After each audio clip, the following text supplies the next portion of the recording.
Good evening, ladies and gentlemen. Good evening, good evening, good evening. Welcome to this week's edition of Fake Accents Unite. Greatest of apologies for not being able to run Fake Accents last week, but we are here. No, that's a different chant entirely. I'm joined by the Britisher this evening. Good evening, sir. Good evening. I've just realised I've actually not got my hard line plugged in, so I think you'll have to forgive me for 30 seconds as I go and sort of plug in the Ethernet thing. Oh, that is a useful thing to have. If I try and do it via Wi-Fi, I tend to at times start sounding like a Dalek. I mean, that's just the filtering program for your brain through the gramophone failing to do its job correctly, surely. Well, there is that. So I will just step out as you just basically talk to yourself for half a minute, and I'll be right back. I'll talk to the chat, of course. So good evening, everybody. We should be joined shortly, hopefully, by Tailed Feature. I have asked Rubbo whether or not he would like to come on. I can see him in the chat there, so he has turned up, but he's not joined the stream. Well, feel free, Rubber, to hop in the streaming channel on my server, and you can come along as well. No, bit of an intense week for me. I've been working on a project on ostracism. I've been applying for a job in Bulgaria, of all places, which actually feeds quite well into the fact that we're having Tailed Feature on, and all seems to have gone well. So there is that. Sounds a bit robotic right now. Okay, I will do my best to ameliorate that. But there we are. Nice to see the usual fans in there. Nice to see you, Jury Rigging, Harry Channel, Ming the Capitalist, and Protagonist, of course. And we are back. Welcome back, Britisher. Yes, I just heard you when you said your greetings. I just heard you fade out somewhat, and I thought that sounds like a familiar sound, and that's when I looked and saw that the Ethernet cable wasn't plugged into the router. So, thankfully, easily remedied, unlike any of our other technological problems when it comes to streaming, which usually manifest. I'm ancient, but I can still manage to get up and down that staircase just about. I see that. I see you've been trying your hand at the old solo streaming, though, the last couple of weeks. Yes. It was largely down to the second time round. It was down to the fact that British Knight simply couldn't do that Thursday, because yes, he has been doing quite a bit of streaming. Mm-hmm. Unlike some other chap who was getting back to me on Saturday. Let me think. What was he called again? Does his name rhyme with Windy Swage? Oblivious? Yeah. Oh God! So, I was just explaining to the chat what I've been doing with my time. But yes, wasting it. You mean? Oh, life is so difficult for me. Well, it's that netball team again, isn't it? Or have you now moved on to that troupe of con dancers? The troupe of con dancers. Every week, my exploits appear to grow exponentially. In your eyes, Britisher. That's what it is.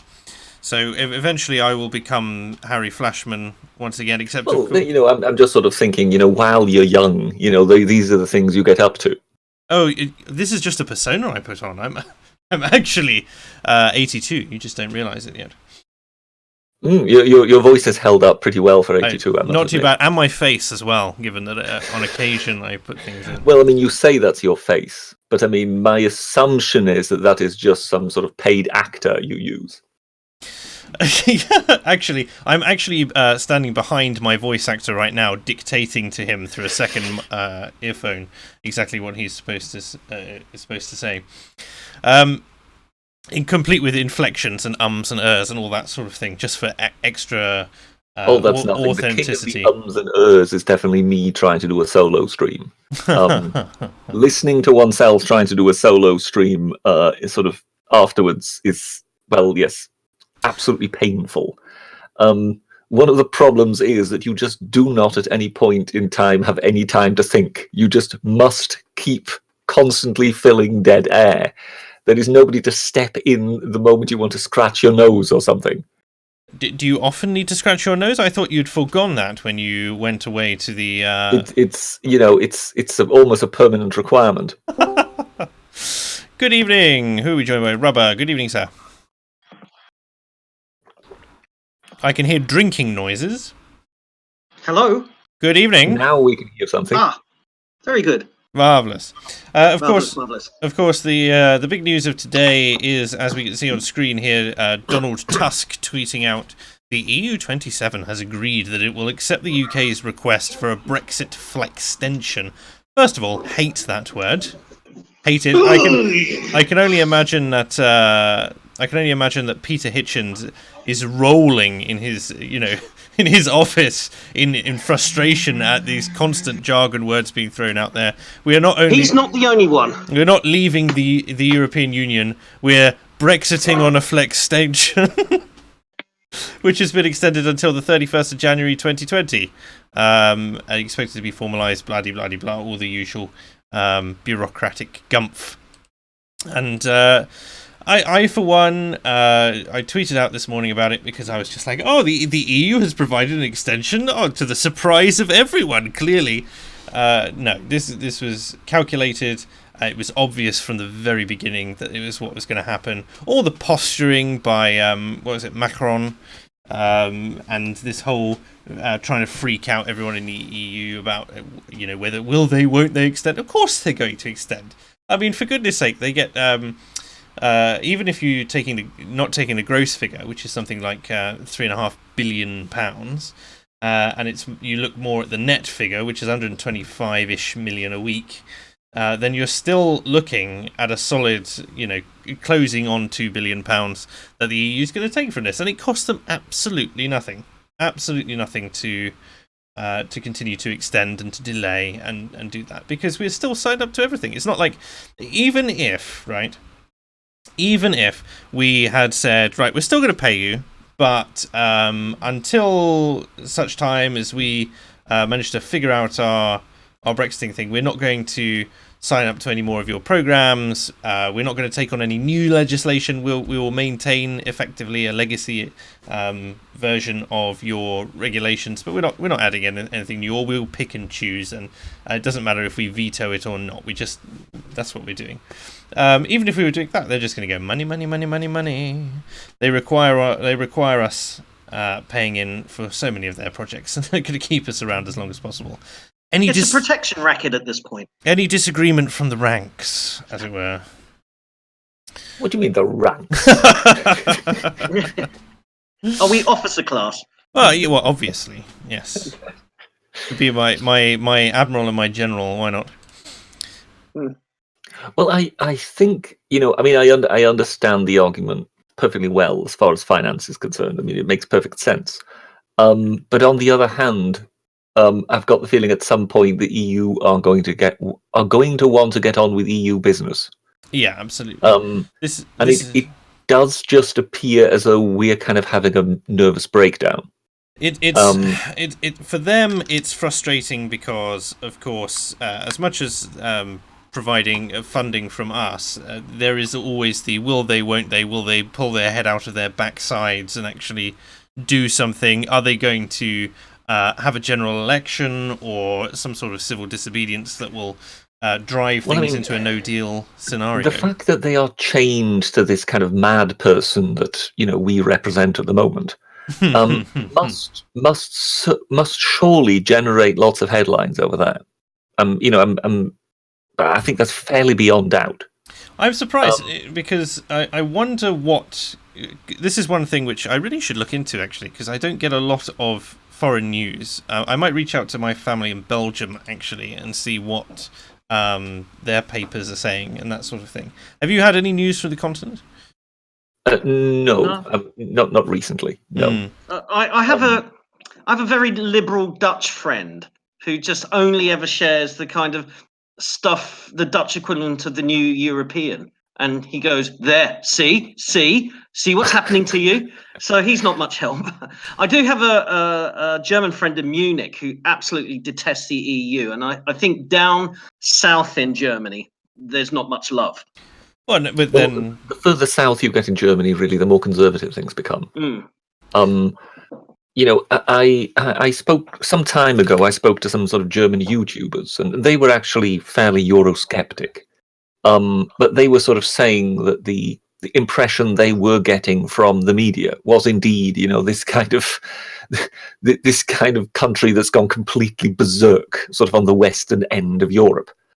But this is what I mean. If we are constantly appearing in their media, then as much as the media may be putting a spin on it, as in trying to sort of present it as something negative, nonetheless, it means that the example of the nation that wants to leave remains constantly in the news. Yeah. And that might not be something that they actually want to constantly remind their people of, if you know what I mean. Yeah, no, that's a fair assumption. I mean, if you think that it gets... Do you think that it gets that conspiratorial, really, at the top there? I don't know. I don't know. I mean, when you look at what's happening, I mean, there's just been some sort of state election, if you know what I mean, sort of the lower down rung from the sort of federal election in Germany, and the AfD came second behind the left and ahead of Angela Merkel's party. That's fairly, that's fairly remarkable. So I think perhaps to a certain extent there might be a certain amount of paranoia setting in among the political class over there, as in, let's just unchain ourselves from the mad person in the room that is kind of, spreading this virus, as they would see it, if you know what I mean. One of the irritating stories that I saw, I see Laconics mentioning this in the chat, was about the student vote. The student vote. Oh, the students will lose out if there's a general election so early, or whatever it was, December time. And you just go, like, for goodness sake, students have a lot of free time, right? And even on my course, which is considered a busy course because we don't get things like reading weeks and stuff like that, but it's one of those things where it is so easy to vote. It's so easy. You either spend the hour to go down to the polling station, and if you're in London in particular, which is obviously got a high concentration of universities around it, then really it's 15 minutes down the road. And if you don't live in London, then obviously there are other main means to get there. But there you have postal votes as well. I mean, unless you think that the system is so corrupt that the postal vote won't be counted or something. I do not understand this. Thousands of students could miss out. Thousands of students miss out anyway. They don't care about voting. They're constantly pressured to vote in student union elections, and the student union election turnout is something like 0.6% of the university. I know mine was they were really high this last year because they made a big kerfuffle about switching around loads of the roles and stuff like that. And they were really happy that they got 3% of the student body to turn out for an election, and even less for the NUS elections. Of course, the National Union of Students defund the NUS as soon as possible, please. There's always a complaint about the student vote. I mean, do you remember the last two general elections? There was all this whining that the students turned up at 9:30 or at 10 o'clock at night and were being turned away because the polling stations close at 10. Right. And this whole thing, well, you had the whole day. You had since 7 o'clock in the morning to do this. And then thousands of students, I think it was in Sheffield Hallam, Nick Clegg's old constituency, where they were complaining that they were being turned away because they arrived at 10 to 10 in the evening and the queues went round the corner. I mean, there's always a complaint about the student vote. There's always this whiny self-entitlement about, think of the students. Well, the biggest, you can organise yourself. The biggest mobilisation of students which happened was arguably when Jeremy Corbyn won the Labour Party, because, of course, that was the main group of people who he appealed to in order to punch up the numbers of the membership, and gave them all the ability to vote him in, of course, like the Labour Party did. For a fiver, I think it was.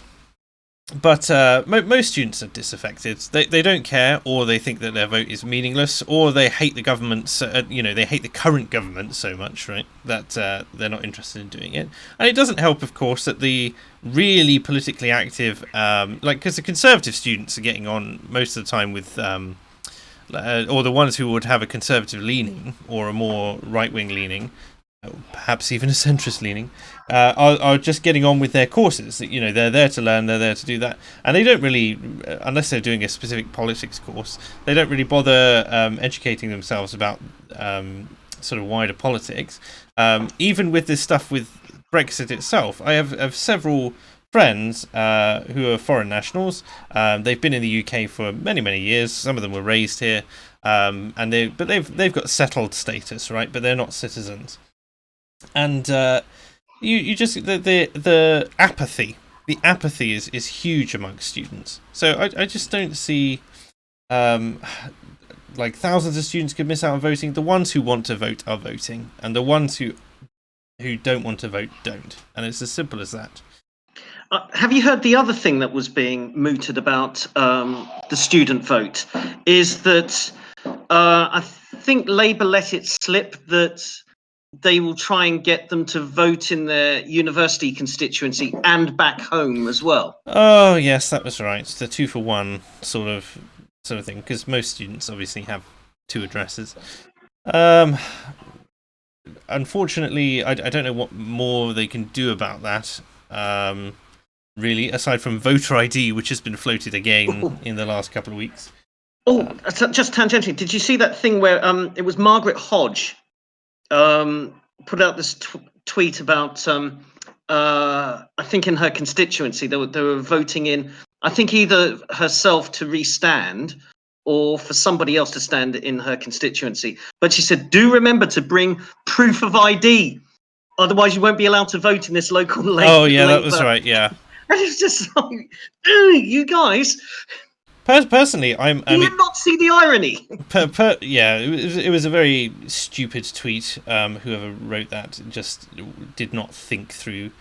But when it comes to the voter ID, I mean, I'm against it, to be honest. Voter ID in general, I think it's one step towards, the old, what was it? Tony Blair's government or Gordon Brown's government tried to bring in mandatory, the ID card thing, biometric. The biometric ID. Ones. And of course that was met with huge backlash, and for good reason. It's just not. It's not the British way. As much as I don't like when I go to see family in Belgium and they say to me, "Oh yes, you must carry your passport on you at all times because you don't have an EU travel card, and you must make sure the kids take their travel card because if they get randomly carded by the police and they don't have it, then you'll have to go pick them up from the police station because they have to carry their ID all the time. It's illegal not to carry your ID." And I think moving towards a voter ID system is just basically that policy through deception. They're trying to justify it by other means. I think what's happened is that the state of election fraud, I can see, I'm against voter ID, but I can see why it's being mooted now, the steps that have happened with voter fraud. Let's push this back up to the higher up on the agenda. The actual voter fraud numbers are very low, percentage-wise. And when they came to, they were trialing the voter ID system anyway, and most people carry a form of ID on them anyway. So it's not really an issue. The number of people actually, a couple of people were tweeting at me angrily, talking about, I'm disabled or something like that, and so please enlighten me as to how I'm supposed to get a passport or a driving license, because it's not going to happen for me, and I can't afford it, and I don't drive, obviously.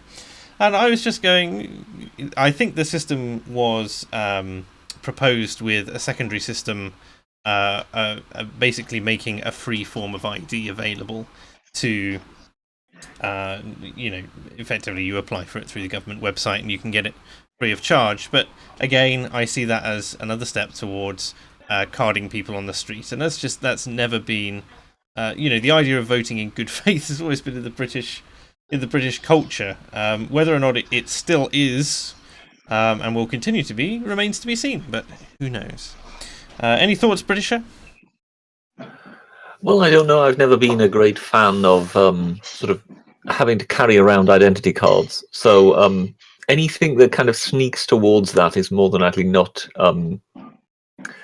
not cricket. Let's put it like that. Let's put it like that. I tell you what, then I will go. I mean, let's put it.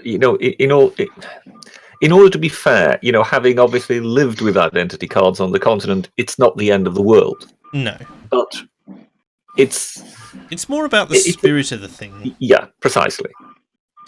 I will go through the super chats that have just come through, and hopefully take us away from the idea of voter ID. But Irate Pirate says, who would win in a fight between Dominic Raab and Donald Tusk, do we reckon? And what would be the weapon of choice for each of them? Well, the weapon of choice of Donald Tusk would be singing. would be he's using his audible attack. Oh, no. Anybody out there, perhaps the chat will know what I'm talking about. Perhaps they will fill you in. Are you threatening me? Is he going to fill me in? Is he Britisher? Is that what you want? I think Tusk would challenge Raab to stare out. If that didn't work, he would try death by cake. First of all, I think Raab would obviously win. Secondly, I think Donald Tusk is doing his name a disservice if he doesn't have an enormous ivory tusk as his weapon. As for, I could well imagine that Tusk may in fact nominate a champion to basically fight on his behalf. And then Jean-Claude Juncker would step forward and challenge Dominic Raab to a drinking contest. I was going to say, like, if we're gonna use champions and it's a proper fight, none of this competition malarkey, then can we kill two birds? How un-British of you! I know, but can we kill two birds with one stone and send Diane Abbott as Dominic Raab's champion? Just because we know she'll lose, and then we lose her, and it's a win-win, basically. Assuming no stakes, assuming Brexit isn't on the line for it. You would have one vault, and you would put Tusk and Diane Abbott into the vault, shut the door, and say only one can leave, and then everybody else leaves. We should have Hunger Games, like the. Although I was also listening to a study on new psychedelic research, and I genuinely think that the next time the EU Parliament meets, they should all be spiked with various psychedelic substances, just so I can see what happens. Irate Pirate again saying, weird flextension, but okay. Thanks, Irate Pirate, for making me repeat that cancer. I can see Tailed Feature has joined us. Good evening, sir. Good evening. Hello. Hello there. How's it going? Not too bad. You sound awfully upbeat this evening, Tailed. Really? Not quite, my friend. Not quite. Okay. But good to have you. Couldn't tell if that was sarcasm or not. No. Well, I apparently the endorphins are running this evening, and I'm happy to be on the stream. Clearly, I have an addiction. It needs to be taken care of. But no, it's really good to have you on, man. Sitzgoen says 147.5 seconds, and to Sweden with the EU. Thank you very much, Sitzgoen, for always reminding me that I'm late to my streams. The new IKB4472 donates £2. That's a new name, so welcome. Thank you very much for donating. And says, when does a revolt become justified? With lots of exclamation marks and question marks on it. Again, this is something which we continually see floated on this channel, don't we, British? Every other week, is it going to be civil war or not? Yes.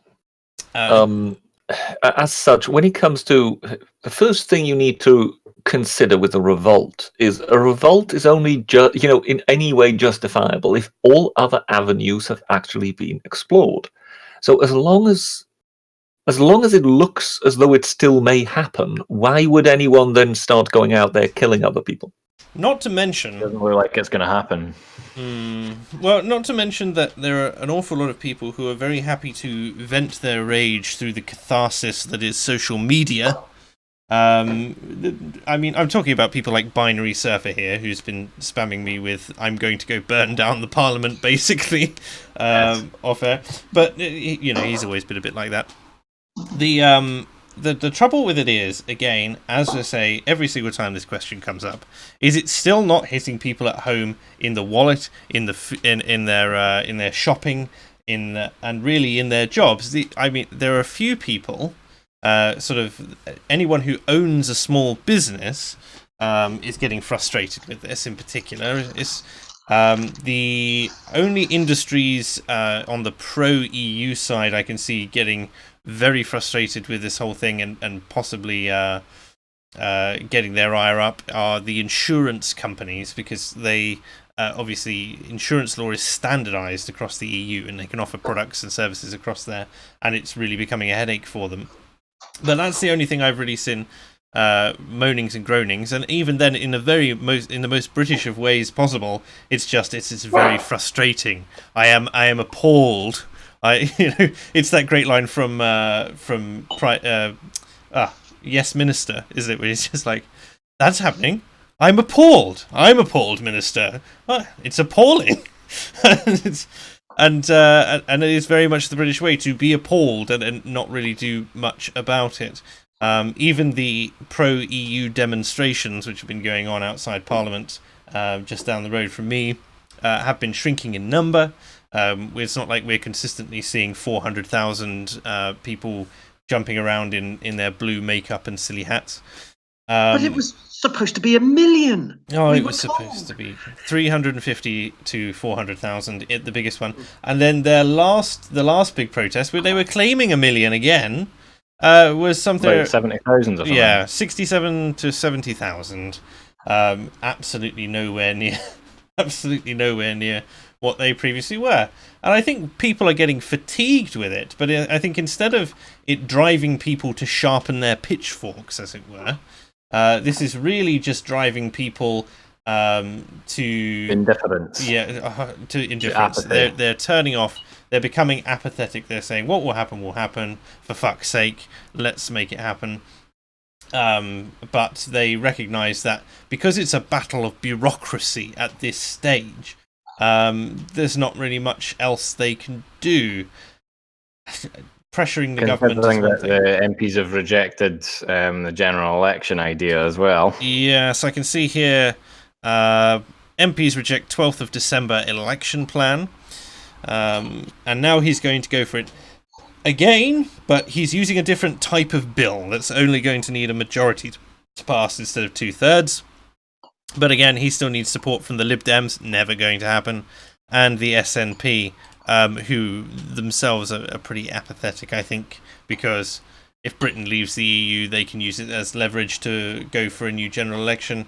And if Britain doesn't leave the EU... I think you meant pathetic, not apathetic. That's true. The funny thing about the SNP, or Ian Blackford specifically, was saying that, oh no, we can't have a general election in December because it's too dark and too cold for Scottish people to come out and vote. Isn't the dark and the cold where Scottish people live anyway? Well, quite. But also, he said, yeah, we can't have one on the 12th of December. And so when asked when would be a more suitable time, he said the 5th of December. It's just a week before. Do you think he has his Christmas holidays planned? Do you think that's what it is? Possibly, yeah.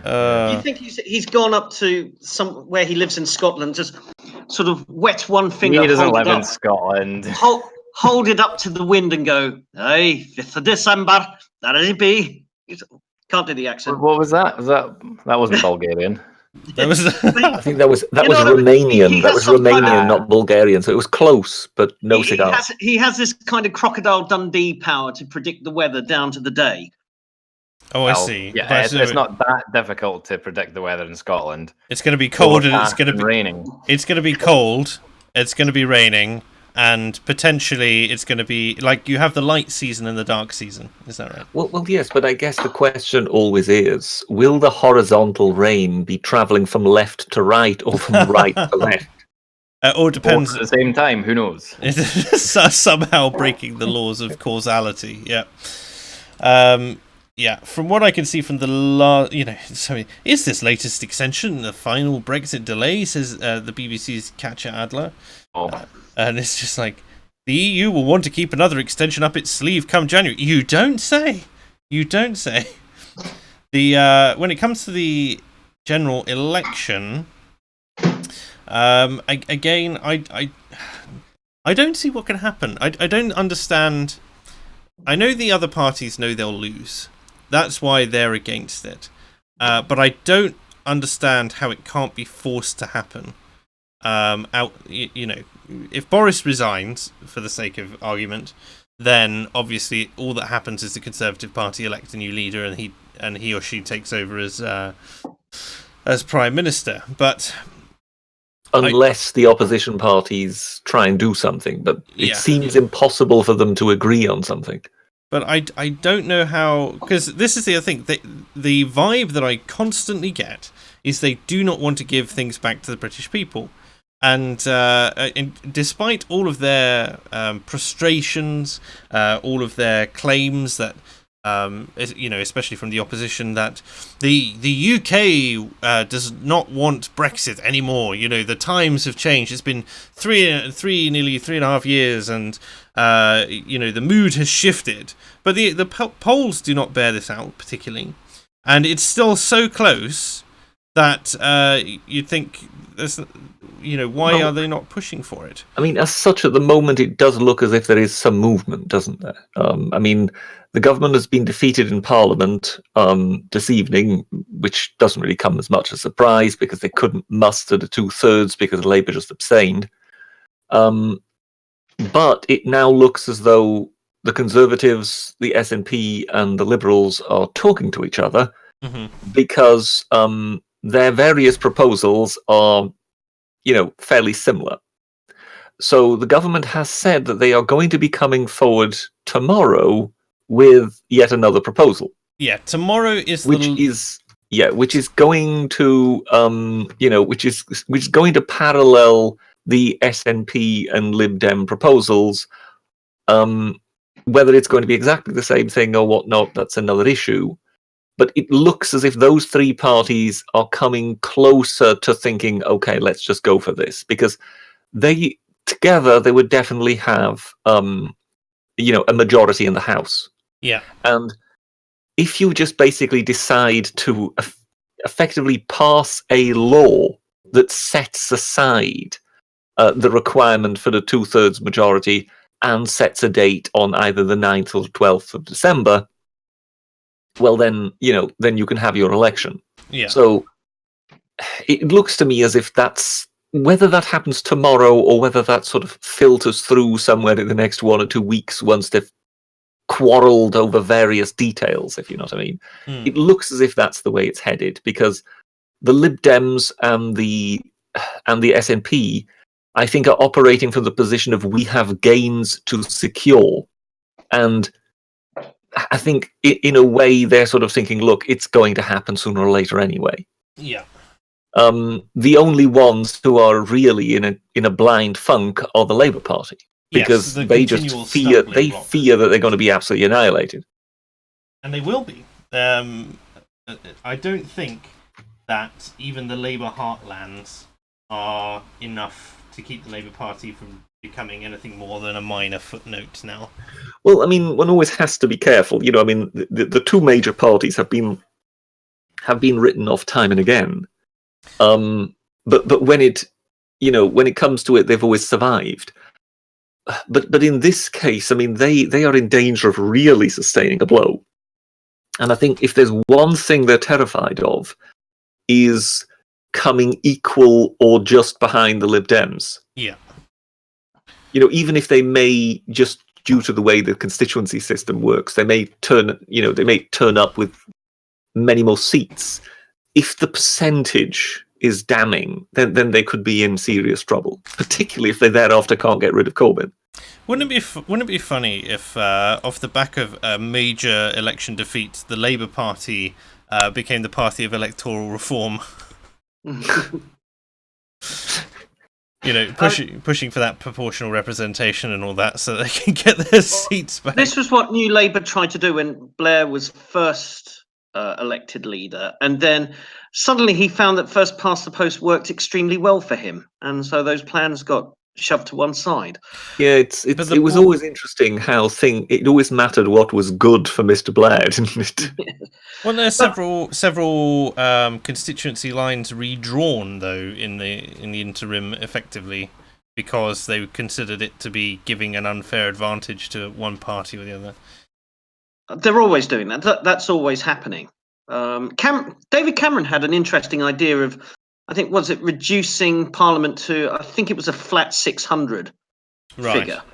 Yes. And reorganising it that way. And that's, even the opposition at the time had difficulty picking that one apart. But of course, there was so much to do and they were in a coalition. That got pushed to one side. And in the end, he just ran away. So he ran away. He was that sort of solved the issue. It did. I think that also solved the issue of the Bill of Rights, if I'm not mistaken. Yeah. The other thing, do you think that the Labour Party is the only one in Westminster that's currently having an identity crisis? Because the Liberal Democrats have basically reformed their vision. They are now the party totally of the European Union. They've ditched the whole Liberal Democrat side of it and just are now a pro-EU party. The Conservatives have kind of gone the other way. They've kind of had an ousting of the wet, and they're saying now we are mainstream right-wing and not ashamed of it, and the party of Brexit. Labour's still divided between socialists and social democrats, and they're kind of pulling in weird and unusual ways. I mean, I would say the Lib Dems are being terribly opportunistic, yes. Well, but as such, they have always been the most pro-EU party in Parliament. They've never made a secret of that. So it's not as if they've substantially shifted their position on that. I mean, in that regard, they are living up, to their colours, so to speak. But when it comes to the fact that they're just basically seeking to ignore a referendum, that's a problem. Yeah. That's something that previous Libs have done. Paddy Ashdown says he would have honoured the referendum, has also said that. The current Joe Swinson's Liberal Democrats are ones that they're not even going to pretend they're going to honour a referendum result. I think this transcends, aside from the Liberal Democrats who have made their bed effectively. I think the Lib Dems stands to gain seats. The other parties, the other MPs, know full well that regardless of the decision the public makes when it comes to how they want Brexit delivered, because that's obviously what's going to dominate the manifesto of this general election, they know that they're done. As figures, as people have seen their voting record, people have seen the kinds of politicians that they are, and they know that they're almost entirely pro-Remain. They know they're not going to get elected to another term in office, and they're making the most of the time here. I think that's also a big part of it, is the sort of self-preservation instinct of staying on parliamentary gravy train as long as possible. Do you not think? Well, I mean, if you can stretch it out for another 3 years or so, that's another £200,000 for them. Yeah, exactly. Because a lot of MPs are looking at oblivion, aren't they? They're looking. I mean, even long-term ones like Oliver Letwin are just staring down. They're just going to be ousted, probably by their own constituents. It'll be interesting to see how the party members when their own committees, when they select their candidates for a coming general election, because they obviously won't want to lose. They obviously won't want to lose constituency, based on the personality that they put out there. And but I wonder how much they trust that people are switched on enough to say, your name was on the ballot paper last time, you didn't represent me, go do one. And how much they trust to the apathy of the masses right now to say, to vote along party lines again. Well, I mean, when it comes to the constituency parties themselves, when it comes to those Tories, when it comes to people like Oliver Letwin and whatever, I mean, they're in terribly safe seats. But that would also mean that those are really Tory heartlands. So one actually would expect those to be very sort of pro-Brexit, very pro-Brexit, and at least particularly in the in the sort of Tory constituency party. So one could basically see that they're all done for, and that one would then, those sorts of constituencies would be much more likely to be looking for a sort of Jacob Rees-Mogg Mark II, if you know what I mean. So I think that's the way it will more than likely develop on that side. I can see a number of people talking about electoral reform in the chat, mentioning things like UKIP and that sort of thing, and you know how much of a boon that would be. It would have been a boon for UKIP about 5 years ago. But sadly, the UKIP at the moment is just not viable. And I say that as someone who is a member. Yeah, I would point out when it comes to electoral reform that if you don't want to have a second referendum for Brexit, why are you suggesting a second referendum on electoral reform? Because we had one. We had one when the AV one, when they were in coalition with the Tories, and it was annihilated. It didn't just lose. It really was smashed. I find 68% against, wasn't it? Yeah, I saw one of the electoral map, UK election maps, or someone did this really good graphic of it, and so you've got green, which represents 100 up to 100%, and then progressively it gets more and more red, the lower the vote, and the entire country is red. I always laugh at the AV vote because it's one of those things where parliamentary procedure, which seems to be very logical to the party who proposed it, it made sense to them, but to the rest, because that's what they use to elect their own candidates in their own parties.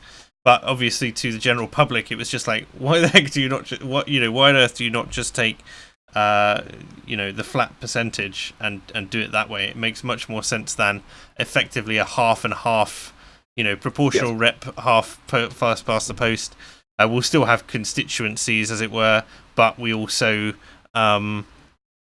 we'll also have like this weird tiering system for each candidate, so somehow the person who gets second can still win. But people will stay with the devil they know, particularly if it's some highfalutin system. Yeah. But generally, I think it was more a matter of, we know this system, we want to stick with this. Absolutely. At the same time, you had both major parties set against it. Yeah. So if you're going against the political machinery in every local constituency of both major parties, well, good luck trying to do that. You must know when you're in a coalition government that if the party's like, yeah, sure, we'll let you have your referendum. Oh yeah, I mean, it was when Cameron agreed to that, it was the die was already cast. He knew that the Lib Dems would waste their reputation, political currency. That when you come in, you've sort of got a mandate to do something. And that he knew that they would spend all their energy and all their political currency blowing it away on something that stood no chance of ever gaining success. Because it didn't. Therefore, it was ideal for the Tories. They just thought, oh well, yeah, you go ahead with that. You will run against every single national newspaper, against both major parties, and no one will really understand your system and will simply want to stick with what they've already got. Good luck with that. I was surprised by how comprehensive AV was defeated. The scale actually surprised me. I thought it would gain more support in various, like in the southwest. I thought it would gain more support in some areas of London. I thought it would gain more support, and it didn't. I think it was. What was it? It was just Edinburgh and Cambridge in the end. That's really well. Yeah, I mean, it was really, it was very heavily defeated. And therefore, I would say to anybody out there who is basically saying, oh, we shouldn't have a second referendum, but we should definitely change the voting system because it would help UKIP and the Brexit Party. you go, hang on, folks. If the logic applies that you can't have a second referendum, then you also can't have a second referendum on this, because it's too recent, and it wasn't just defeated, it was annihilated. We've already got proportional representation up here, so we'd be fine. Oh, that's with serving you very well, isn't it? With the SNP, I believe. I mean, if it's what the Scottish people want, if it's what the Scottish people want, I don't have an issue with it. To be fair, I don't think we had a choice. They just did it. No, I think when devolution happened, they just went, well, we're not doing it the same way as Westminster's done.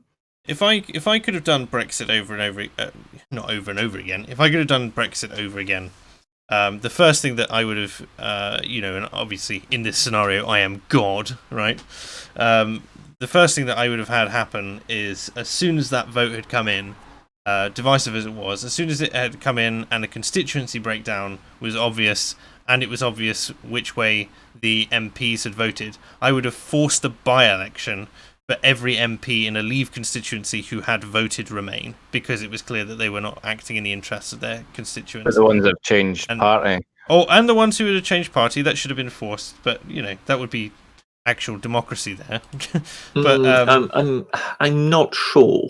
I'm not sure I would agree with that. If the constituency wants to vote back in a Remain MP, then that's fine. Yes, no, I fully agree, but consider for a moment what precedent that might set, because you could then apply that to any policy, couldn't you? No, only to referenda.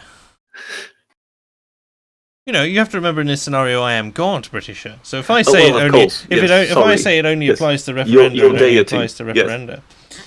By the way, are you in that case? Are you godlike, or are you merely divine? I'm simply the omnipotent, omniscient. Truly godlike. Oh, absolutely. Okay. Yes. Just as long as we're informed. So I am the Rothschild to this conspiracy. That's what I'm saying. So, whereas you describe me as some kind of brain in a jar, I'm assuming now from afar that I'm in fact just talking to a burning bush on the other side of a. I like to think of you as my Hermes, Britisher. That's what it is. But but I do think you're drawing a bit of a false comparison when it comes to the proportional representation referendum. I think if you did it, if people were asking for another vote on AV, then I think you might have a point there, Brit. But proportional voting is a significantly enough different system, as opposed to a second Brexit referendum, which is the same question. Really, I would see it as a way of just trying to have another go at overturning the existing system. Yes. So, in all fairness, I think no, because otherwise you could have every single gradation of different voting system, demanded as a separate referendum. It was so heavily defeated. I would just say no. Look, when it comes to these referenda, they're supposed to be held about once every generation or so. Mm-hmm. So as far as this is concerned, look, we've had it. You would need to wait at least another 15 years or so before you can bring this up. Okay, before the existing system can be challenged at all, is what you're saying. I get that. I will refrain from shaking your jar this evening, Britisher. That's what it is. The thing about the whole once in a generation thing was it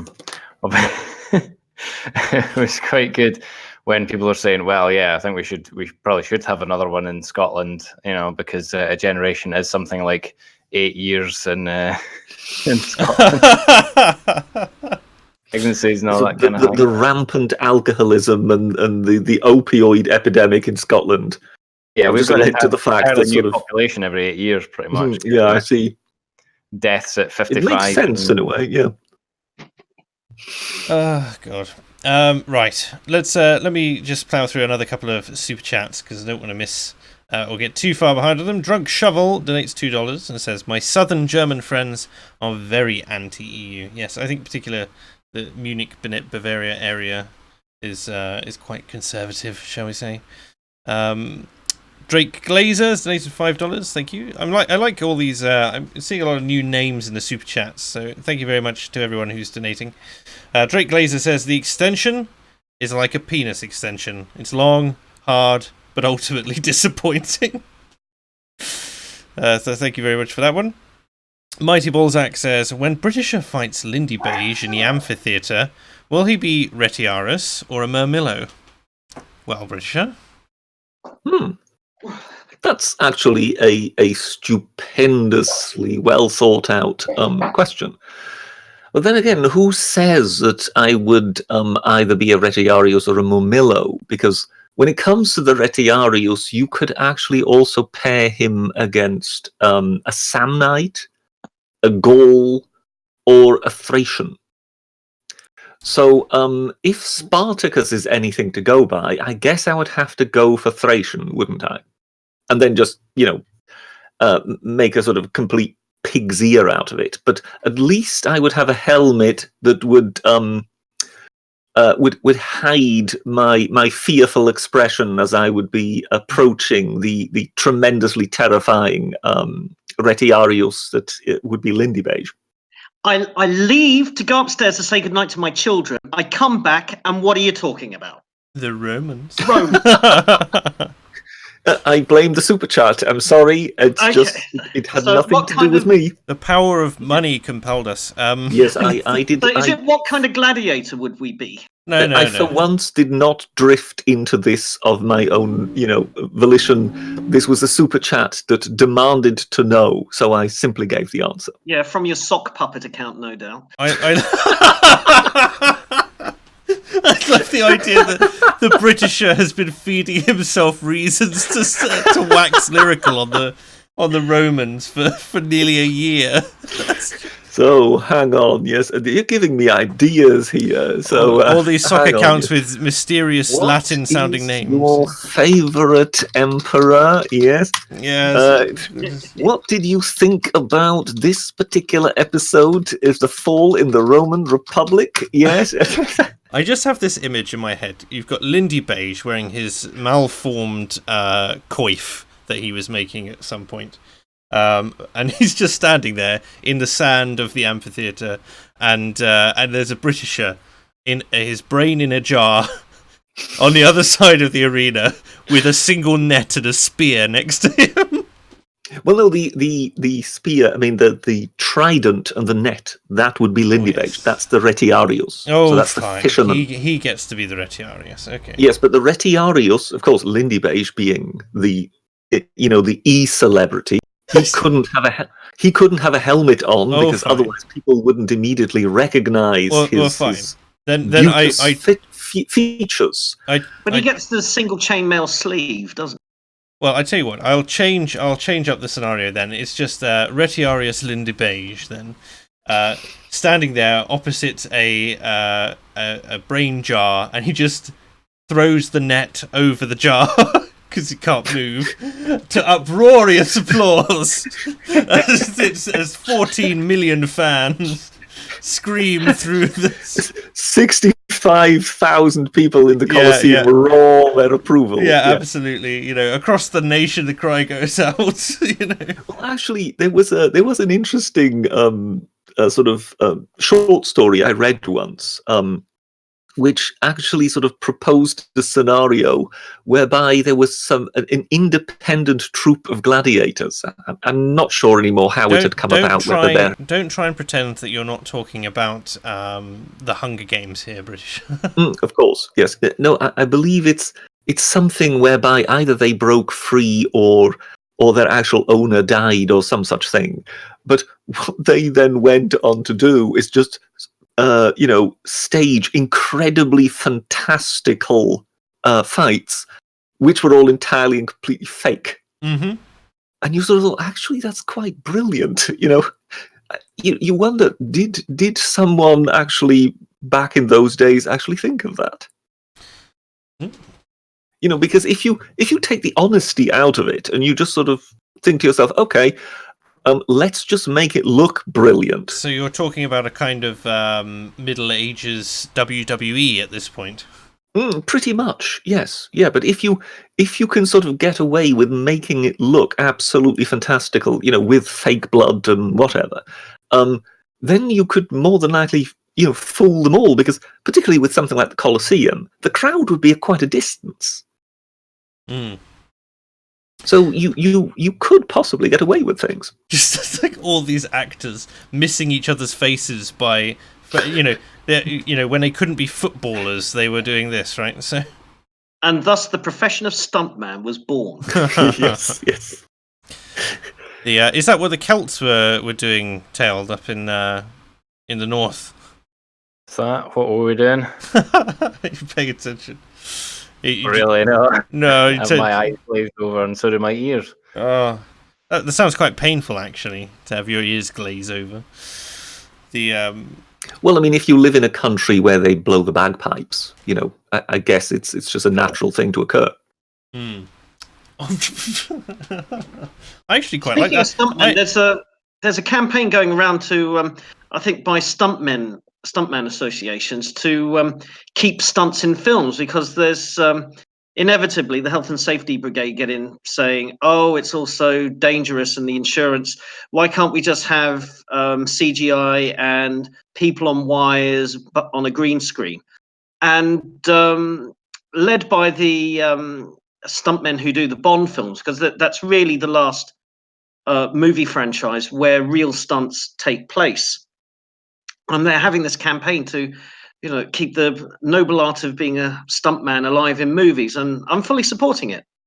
As if anybody remembers seeing a truly amazing stunt in a film, like James Bond skiing off a cliff, or well, there was that fantastic jump across a river on a bridge that was tilted either side, as broken down in the centre in a Bond film. Well, yes. it actually pirouetted in mid-air, didn't it? The car as it went across. The Lotus. And it wasn't a Lotus; it was an AMX Javelin. And why do I? Actually, I think some scientists had actually worked it out for them. That the physics, it was actually possible. Yes. But one of the most fantastic things that I ever saw, which I think it actually won a prize. It's almost as if they provide like a stunt Oscar, if you know what I mean. But it's as I say, the stunt organization themselves.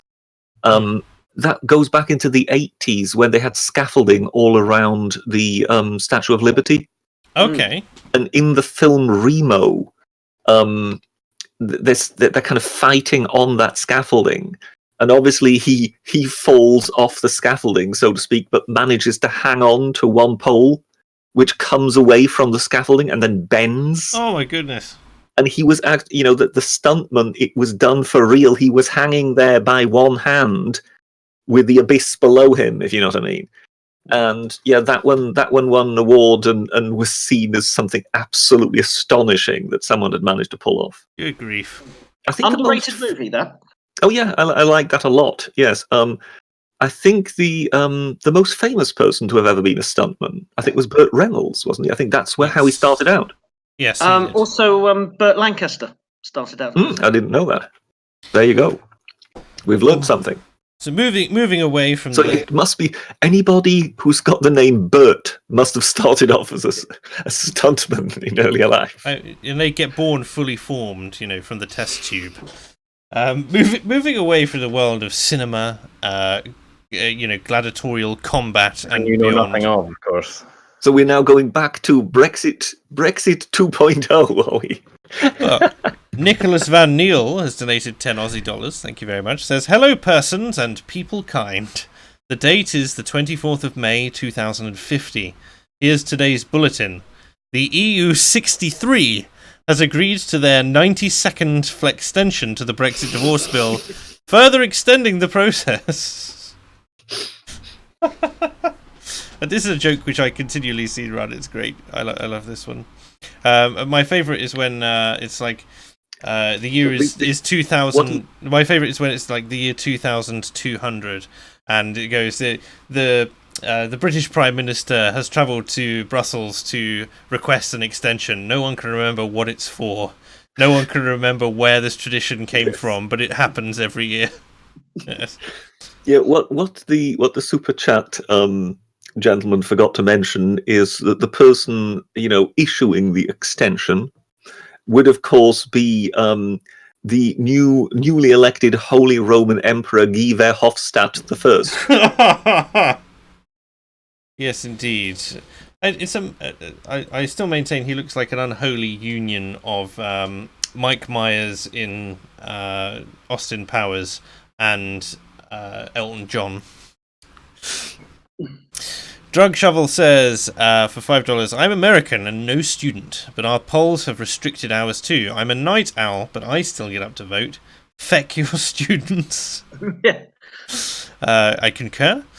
The new IKB 4472, £2. Thank you very much, sir. Says, voter or election fraud should be treason. The difficulty in this country with voter fraud is it's very difficult to pin down. Just due to the nature of how these things work, you get your polling card through the door, and then you can go and you can vote under that name because that's what you're registered as. But I think it was something small, like there were only 350 cases. The big one is when dead people vote, and thankfully we're not quite that large a country yet, but I know it's quite common in America, or not common, but it does happen in America, that people with the same name born on the same date get done for electoral fraud, and it takes years to sort out because one or the other of them was in prison or on parole at the time and was not legally entitled to vote, and the other person voted and they thought it was them. So I've definitely seen one or two stories like that. The impression I always got was that, voter fraud here, more or less has sort of, the way it tends to work is that they're actually votes that are perfectly legitimately registered, but that various parties kind of go and harvest them. Right. And then just attribute them all to the same. Oh, I see what you're saying. Yeah, these people haven't voted. Oh, they all came in the last 5 minutes, voted, and happened to all have gone my way. That's why it's kind of sort of frequently been sort of pointed to, Asian communities, be they Hindu or Muslim, where they're all very close knit, and some candidate goes in, and even though nobody has actually, very few people have actually voted, they then suddenly all turn out to have voted for him, if you know what I mean. Because one can then harvest, in a way, the legitimately registered votes and kind of, stuff the ballot boxes with them, even though those people have never been near a polling station.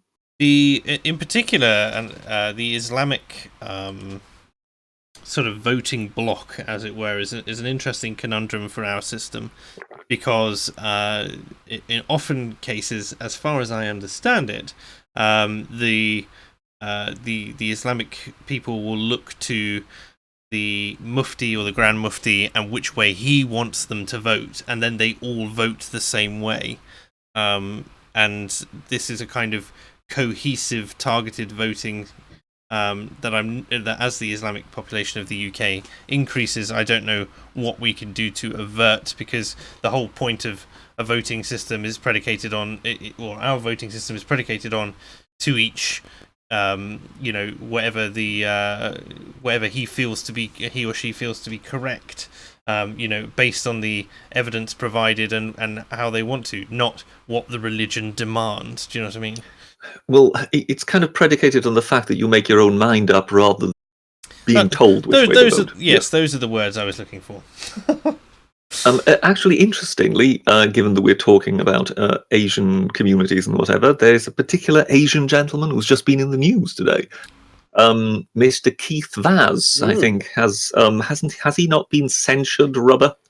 Oh. He has pretty serious allegations about rent boys, and I must stress at this point, allegations.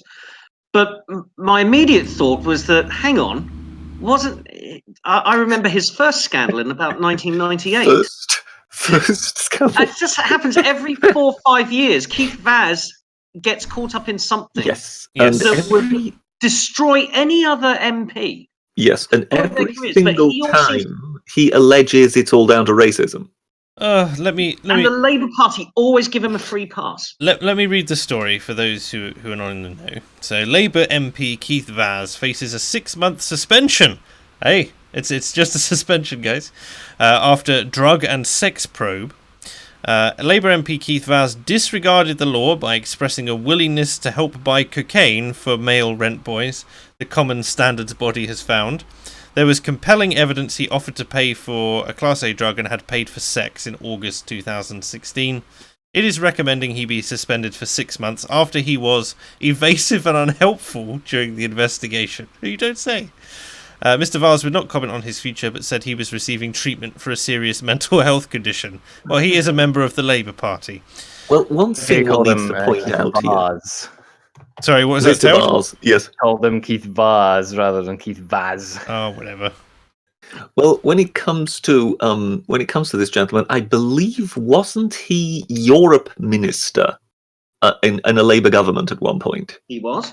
But since then, his most senior position, wasn't it actually chairman of the Home Affairs Committee? So this was actually the chap who was the chair of the Committee on Laws Regarding Law and Order, which is ironic, I think one can say, given the allegations in question. But the other thing is that, and this brings us round to postal vote fraud, because when he was, it was either Leicester or it was one part of Leicester, which was his constituency back when postal voting was introduced, and it was his constituency that came under suspicion first, and he was accused of somehow influencing the postal ballot, and it just seems funny. He every so often a scandal involving Keith Vaz crops up. Yep. And he always gets a free pass. Always gets a free pass from the Labour Party, and he is frequently a talking head on mainstream media. Mm-hmm. Indeed, yes. He just gets a free pass. No, now that you say he's from Leicester, which I didn't know, I'm seriously beginning to wonder whether the Leicester football club Premiership win was ever sort of straightforward. Oh. But don't ruin that story. It was one of the best underdog sporting stories of the last decade. Yes, but it has Keith Vaz in its constituency, so anything's possible. Yes, that's true. He is a Leicester City fan. Is it like if Binary Surfer was here? I'm sure he'd say everything is projection with the left.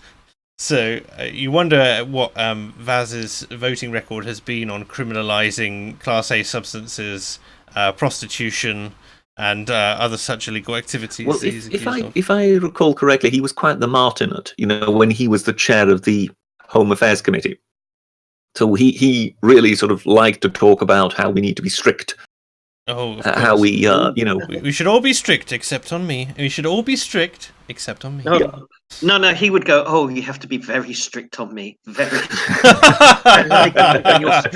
on me. I've been such a bad minister. I like the wavering voice there, Rubber. Oh, horrendous. The invidious...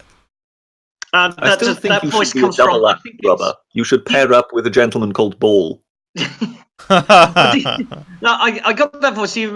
Probably the Britisher will remember it. He was probably in the film crew at the time, a 20-year-old Britisher. But there was a film in the 80s called Personal Services, which I think was co-written by Terry Jones and Michael Palin, which was about high-end prostitution. Sort of not just hookers on the street, but the experts, the high-class... the ones who can hold a conversation, yeah. And the clientele were all these kind of MPs or judges, and they would go in and sort of want to dress as schoolgirls and go, yes, I've been very naughty and I'd be punished. I'm just looking here. Apparently those kind of actors that were in 60s, 70s and 80s, the kind of slightly older ones, character actors like Ian Cuthbertson or I'm just looking here, and it apparently it was starring Julie Walters. Yes. Is this conversation going anywhere? I mean, Well, no, I I'm think- saying that's, Yep. I'm just trying to justify why I use that voice. Fair enough. I shall move us on then. Well, the Invidious has donated £2 and says, "Who is your parliamentary waifu / husbando?" Well, we'll go around the table. Let's start with you, Rubber. I had to look that word up. So apparently, a waifu or husbando is a fictional character you fantasize about or you fancy. But- Yeah, it's wife or husband, but they've Japanese. Wife or right? husband. So Okay. is this a fictional MP in the films No. or TV? Which one would you want to? Which one do you like enough? Basically, who's your favourite MP and that sort of thing? Or I got to say, if Penny Mordaunt, or if I have this project that I want to get Liz Kendall and Turner to the light side. To the light side. Yes. Okay, fair enough. Britisher. You're asking me what MP I fancy. Oh, or any parliamentarian. Not a chance. No, they're just no way. I mean, none of them. The voluptuous, I know, the voluptuous curves Any of more Diane than don't entice I you. know that a lot of right wingers have suddenly decided that Priti Patel is terribly attractive, but no, absolutely not. I'm sorry. This is this we're in the territory of please just take me behind the sheds and shoot me in the back of the head, rather than that. Oh, who's that one that ousted Ed Balls in his constituency? She's quite nice. She's, I've no idea. I'll go. Somehow I've got the feeling that's the power of association, isn't it? Oh God! Given that she ousted Ed Balls. Why Kendall? Because she's a challenge. I mean, she's an attractive lady. She's fairly reasonable. She just needs bringing over to the light side. Anyone for you, Tailed? Well, I would hate fuck Sophie Walker, the ex-leader of the Women's Equality Party.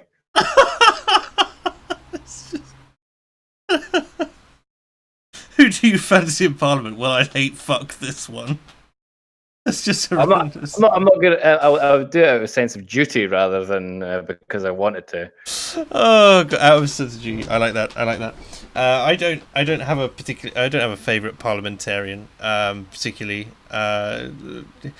Most of them haven't made enough of an impact on me to care, really. But you would surely, if there would be one that would be absolutely stunning, that would take your breath away, you would have noticed by now. Oh yes, I would. And it's clearly, it's clearly Lord Pearson, as it were. British Knight says, "Evening, lads. Jumping in a tad late, but this is work, I suppose. Did you hear about the U.S. Congresswoman who got drunk, high, and shagged her staff? I did not. What is this? Yeah, I think we have to be careful there. I think it's possible that this might involve some sort of revenge porn by a partner. Righto. So it might be that someone kind of had their political career ruined by someone who was being spiteful, if you know what I mean. I can't see anything in the general news either, so no, unfortunately not. I know nothing about this, but if it comes up again, I'm sure we'll look into it with great. I think there is the allegation that at one moment, yes, one had sort of a fairly sort of open sexual relation, which involved dating sites and whatever. But at the same time, there is also the allegation that one would have had a relationship with a staffer or something like that, which apparently is a no in Congress. Yeah. The latter is vehemently denied. Okay. But the former obviously can't really be denied, given that there are nude photos being published. Ah, I see. And the Congresswoman has basically said that she's resigning because she fears that there otherwise are going to be yet further pictures published. So there is no there is no sort of denial that one was doing that. One just felt, why on earth is this being made public? So yeah, there seems to be a revenge porn angle here, if you know what I mean. Which, yeah, is perhaps a bit unsavory. Let me see. Katie Hill, she's resigned.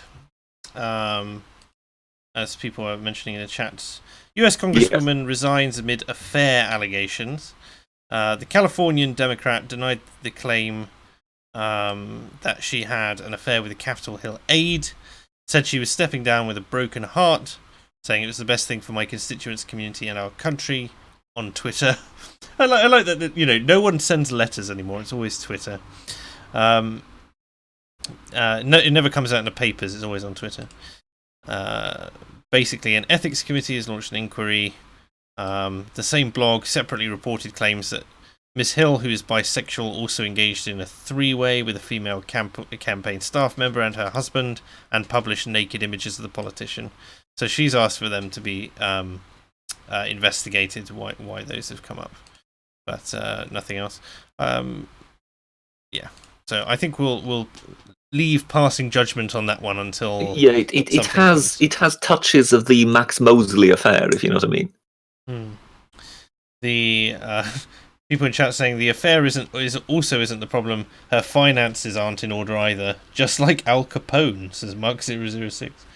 I don't know. General Lowe saying revenge porn is the only porn the Britisher finds distasteful. Even that. God. He's not stepping up to the plate to defend himself, or to claim that he, Well, because you see, if you try and do that, you then end up debating the minutiae, don't you? I'm not really into minutiae porn, Britisher, but whatever floats your boat. Adam Morgan has donated $5. Thank you ever so much, Sarah. Says, if they don't trust the people to own spoons, why would they trust them to vote? Rather patronising to the public. Yes, I would say that. They trust 16-year-olds to vote now. Oh, they want to trust them. Raise the voting age, that's what I say. Well, it's the 16-year-olds one can trust to vote. It's the 60-year-olds one can't trust to vote, if the Labour Party is to be believed. Yes. All those people with life experience, you can't have that. All those people who have not seen past the idea of handouts for life. Yes. Well, yes, but I mean, all of them, they are soon going to die, so their vote shouldn't be as important as the vote of the 16-year-olds. Oh, of course not. And the fact that the 16-year-olds are a majority Labour supporters because they haven't really thought through or gained resources with which they may lose is another thing entirely. Talking of 16-year-olds, did anybody catch the latest of Saint Greta of Thunberg? What has she done now? Go on. I caught a... Sorry? She made it to the west coast of Canada, and yes, also, precisely. Also, I think what's they called, the Ezra Levant news people, Rebel Media, no, it's the successor to Rebel Media. They kind of managed to get a bit of an interview with her and her parents, right? And they asked the question that I think Greta should have been asked all the time, which is, why don't you go to China? And she said, I haven't been invited, so I can't go. And then there was a strange thing where... so is Rebel Media now crowdfunding a yacht to get her there? But they said, do you find this touring difficult with your disability? And then she said, I'm not disabled. And then her mum and dad jumped in and just said, that's enough of the... and sort of bundled her away. It was extraordinary. People saying, is Greta still a thing in chat? Yes, very much so, and has millions of the latest one I caught was on... it was Styx Hexenhammer who tweeted it out. That she was saying, I'm paraphrasing here, she was saying something along the lines of, if the grown-ups or our parents or whatever would really love their children... Oh, think of the children! They would have done something about this long ago. And so effectively, the rhetorical device now is, you have to be in favour of, whatever environmental measures are proposed, otherwise you don't love your children. Interesting angle to take, given that one is mobilizing armies of school kids to be the demonstrators, isn't it? It's just It doesn't look manipulative at all. No, I just hate every single time kids get politicized. It's like, oh, you know, if they're 16 or moving on towards 18, 16, 17, you know, they're starting to become more politically active, but even so, they haven't had any real experience of the world, especially in the West. But anything younger than that, you know, all these kids... Like most of the kids who go out on the climate protest, for instance, right? They're at one of two camps. The first is they want a day off school and it's a laugh, and they get to go around in the streets. And the second one is that they're absolutely scared shitless because people are telling them that the world is going to end, which is ridiculous. I can't imagine it. I don't know how. Like. And it would help if, you know, what she was saying was factual or she was proposing something. But no, it's basically a child standing there and screaming, do something. That's what it is, and that's what irritates me. She's not inspirational for saying, I am weak, you are strong, do something. You know, again, it's an appeal to authority, but I mean, like, they have exactly access to the same information you do. And we know how political systems work. If you want to do something good with it, become an engineer or help make enough money to fund someone who's going to come up with a solution which is going to be viable for this sort of thing. And the fact that they're going through the usual doomsday scenario of you've got 18 months to fix the earth or we're all fucked is not helpful. Not helpful rhetoric at all. But we all know this. Sorry, I'm ranting. Moving on, Campbell 300 as donates £2. Thank you very much. Says Scotland is gay, and so are you, tailed. Love, good boy. Does that make any sense? I'm aware of who he is. He's known for taking pictures of things up his bottom. Sounds to me like you've got an admirer, tailed. He wants to put you up his bottom. He's just a regular on Dank's Discord server. That's as much as you need to know, really. I got kicked from Dank's server, and I just gave up trying to get back in, because every time I go back in, they kick me off. But that's what it's fine. You're not alone there. I'm going to go drinking with him next week anyway. It's going to be funny. Tim Betts has donated $2 Aussie and says, referendum to swap the Lords for an elected body? No. No. At the moment, I kind of wish it would go back to being all hereditary toff. Yeah, I think. Yeah, go ahead. I was going to say that the British system of the Commons and the Lords is kind of this weird bastardized system of kind of we're a constitutional monarchy. We've got these unelected and these elected people, and this whole mishmash just seems to sort of work. This idea. Well, it did. Yeah, that's the argument that gets made every time, right? So, like for years and years and years, it's worked, and no one really understands why. I suppose you could put it down to cultural homogeneity, and perhaps that's changing drastically enough that it's not going to work anymore. But at the moment, I don't see the Lords as being cucked enough to warrant replacing, unless anyone else has any input on that. Well, the problem is at the moment, which of the two chambers would you actually say is the worst one? The Commons. So, hence, what is the argument to get rid of the Lords? Because if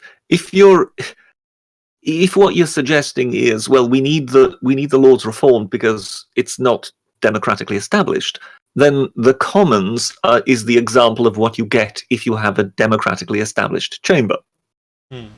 So, effectively, what you're asking for is more of that.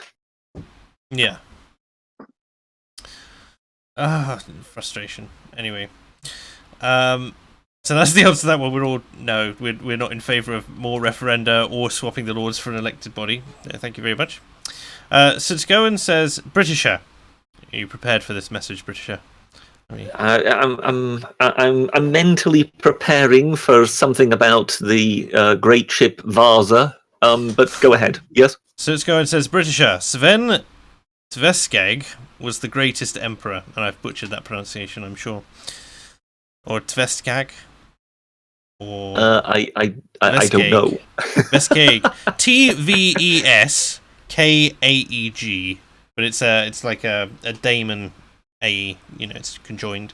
Okay, well, he will more than likely have to tell us what this chap is known for. Honestly, I as a mere child am allowed to be ignorant of these things. The only one I would point to is Knut, isn't it?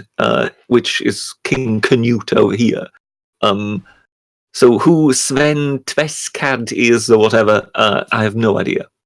So you'll have to give me some sort of pointers what's going if you want me to comment here. And he better have been amazing if he in any way is to compare to various other emperors, including Roman ones. So there we go. DeWall donated $5. Thank you very much. Says, I remember when movie I can't remember which one it is. I think it was The Rat Race. Reston actually skipped a car across a river like a stone. I would venture that's either Cannonball Run or The Gumball Rally. But two films I haven't seen in 25 years, so I can't remember. Yes, same thing here. I mean, I remember Rat Race, but I don't remember a car skimming across the water. I mean, you'd have to.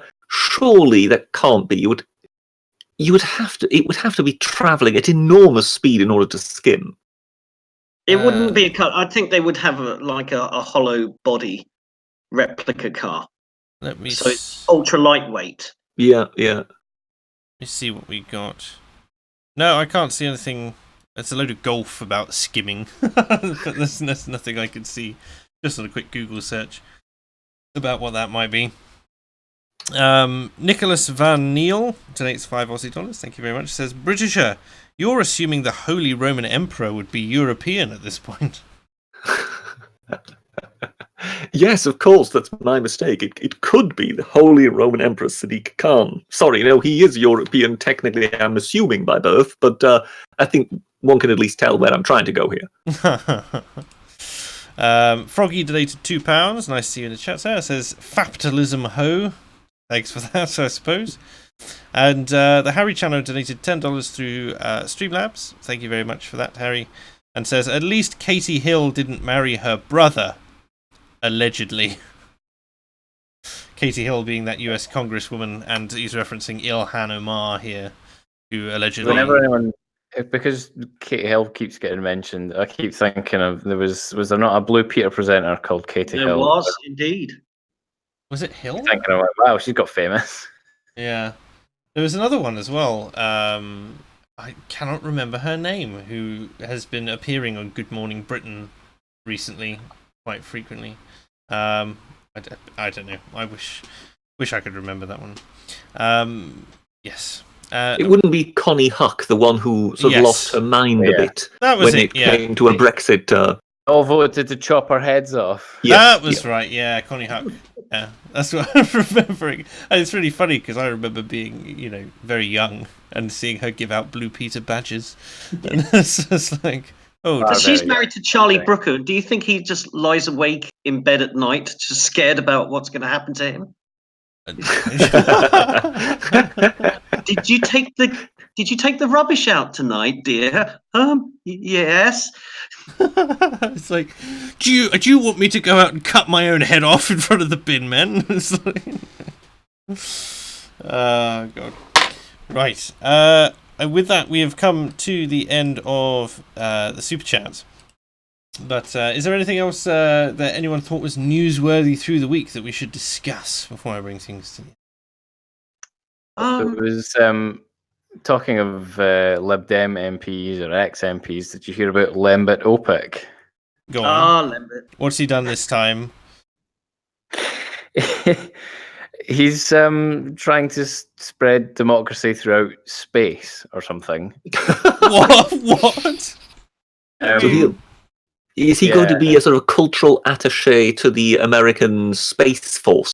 Well, No, apparently there was in Germany there was a space science and investment congress, and the thing's called Asgardia, which is that not? He Or is the only thing I can see here is that in September this year, he said that we are aliens seeded here by a higher intelligence. Yeah, because I've got an article here. It says a former MP has ticked off everything on his earthly political bucket list and says now the rest of the universe remains. I remember him going on things like "Have I got news for you?" 5-10 years ago. My goodness, has he put on some weight since then? Goodness me. I remember him being very good on that episode because he just lost his seat in the general election, and he went on the following night. And he was actually fairly good-humoured about it. He was very good-humoured about it. Particularly when Ian Hislop, Lembidopic said, I couldn't comment on that. And Ian Hislop said, typical politician, always evading answers. And Lembit went, ha! I'm not a politician anymore. Gotcha. I actually knew him at university, Lembit.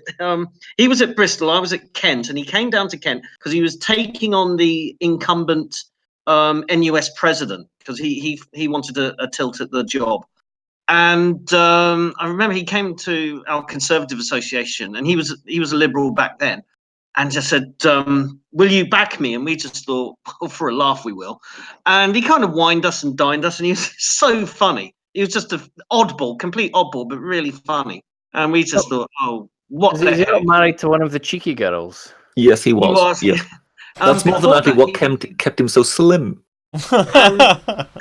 And before that, he was married to, is it Sean Lloyd? I think it might have been, the woman on ITV with the strange hand gestures. I mean, are you sure that wasn't the sign language interpreter for the? You knew Lambert Opic, and I met the cheeky girls once. All right, so we're connected. 1 degree of separation. What a small world it is.